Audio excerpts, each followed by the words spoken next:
Inovasi Pendidikanolium, Adriansia Joko Saputra.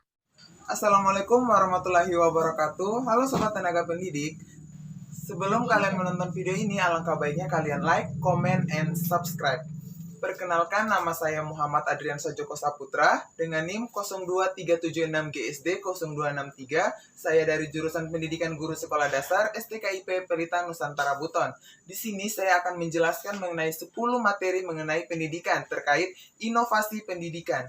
Pertama, konsep dasar inovasi pendidikan. Pengertian inovasi pendidikan adalah pembaharuan dalam bidang pendidikan atau inovasi yang dilakukan untuk memecahkan masalah-masalah dalam dunia pendidikan.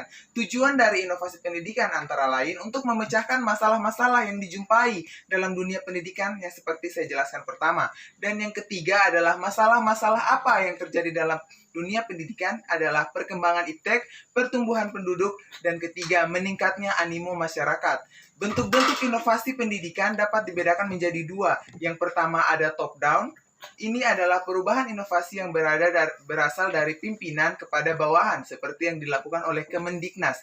Dan yang kedua adalah bottom-up, atau inovasi yang diciptakan dari bawah, seperti yang dilakukan oleh para guru-guru. Kedua adalah karakteristik inovasi pendidikan. Yang pertama ada keuntungan relatif. Keuntungan relatif adalah sejauh mana inovasi dapat diterapkan. Yang kedua adalah kompatibel. Kompatibel adalah kesesuaian inovasi dengan penilaian. Apakah sebuah inovasi menghasilkan penilaian yang bagus atau tidak.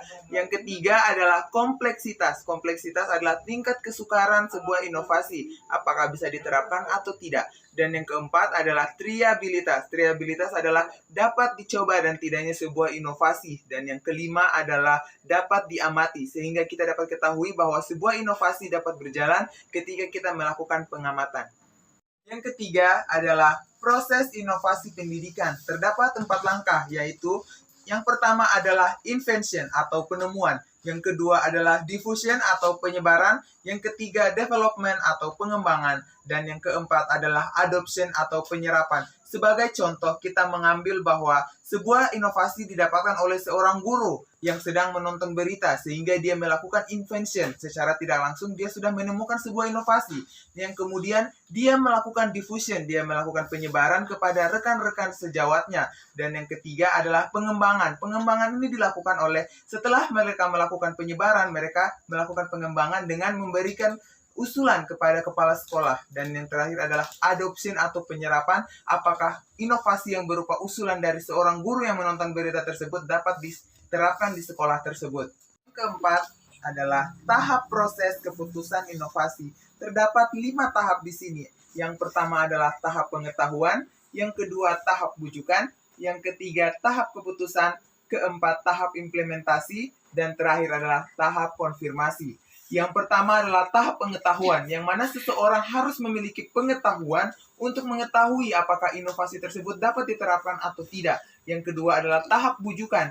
Bujukan tersebut adalah ketika seseorang yang sudah memiliki inovasi, dia mengajak orang lain untuk melakukan inovasi tersebut. Yang ketiga adalah tahap keputusan. Setelah inovasi ini dilakukan, maka terdapat tahap keputusan, yang mana pada tahapan ini seseorang harus memutuskan apakah keputusan itu ditolak, diterima, atau ditunggu sementara.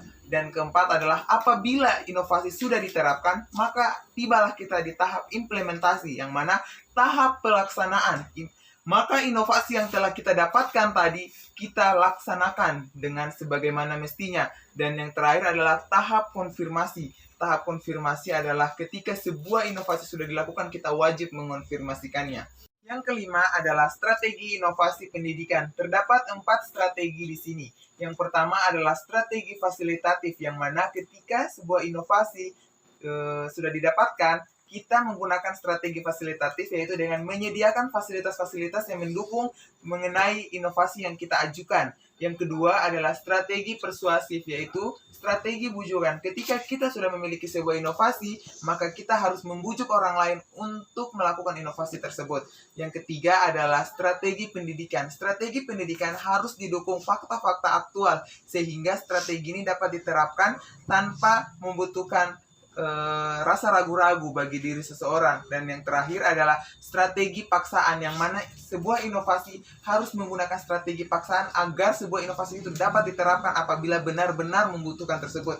Contohnya adalah ketika seorang anak murid yang sudah memiliki pengetahuan mengenai teknologi tetapi mereka tidak menggunakan, maka kita harus paksa mereka menggunakan teknologi tersebut seperti mengirim tugas di email maupun lain-lain. Yang keenam adalah inovasi kurikulum 2013, yang mana kurikulum 2013 ini lebih menekankan pada pembelajaran kontekstual, meningkatkan siswa aktif, inovatif, dan kreatif, lebih respon pada fenomena yang ada, penilaian dari semua aspek, dan yang terakhir adalah mendukung guru lebih kreatif. Yang ketujuh adalah inovasi kurikulum berbasis masyarakat. Ada 3 aspek penting yang saya akan bahas di sini, yaitu yang pertama adalah terjadi perubahan drastis akibat perkembangan teknologi. Yang kedua, adanya penentuan tujuan pendidikan berdasarkan filsafat dan psikologi pendidikan. Dan yang ketiga, implementasi strategi pembelajaran harus secara aktual. Kedelapan adalah kurikulum berbasis keterpaduan. Ada 3 model pembelajarannya, yaitu yang pertama adalah keterhubungan antar mata pelajaran, yang kedua adalah model jaring laba-laba, dan yang ketiga adalah keterpaduan. Yang kesembilan adalah model pembelajaran kuantum, yang mana model pembelajaran kuantum ini memiliki prinsip pertama, segalanya berbicara, kedua, segalanya bertujuan, ketiga, pengalaman sebelum memberi nama, keempat, mengakui setiap usaha. Kelima, merayakan keberhasilan, yang mana dia memiliki strategi tumbuhkan, alami, namai, demonstrasikan, ulangi, dan rayakan.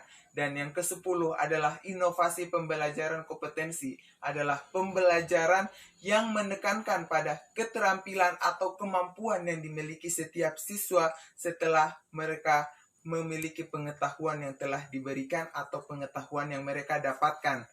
Sekian dari saya Muhammad Adriansa Joko Saputra mengucapkan terima kasih yang sebesar-besarnya kepada semuanya.